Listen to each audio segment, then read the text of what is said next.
Kinuha niya yung similya ko tapos ginanyan niya kami.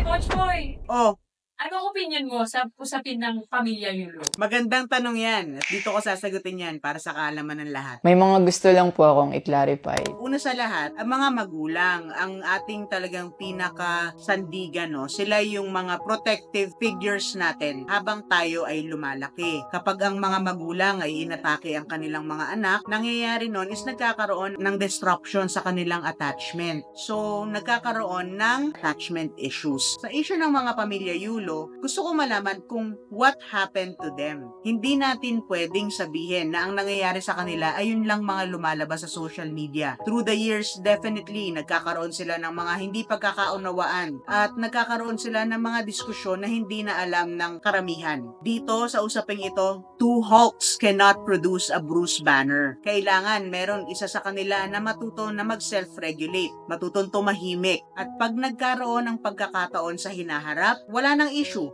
Mag-usap sila ng sincere na sila lang pamilya. Huwag nang idamay ang ibang tao para magkaroon sila ng pagkakaunawahan at pagkakaintindihan. Walang pamilyang nagugulo na isa lang ang may kasalanan. Lahat yan ay merong mga roles na ginagampanan. Dumagdag pa ang buong sambayanan. Sino ba nagkamali? Yung pamilya niya o siya? Pareho silang merong lapses sa self-regulation.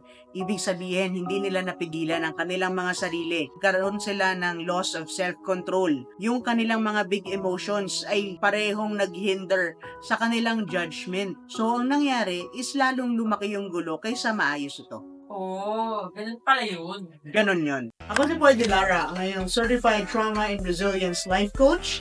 Kung nais ninyong magtanong o may mga hinanaing kayo na gusto ninyong sagutin in a trauma-informed way, mag-comment lang kayo.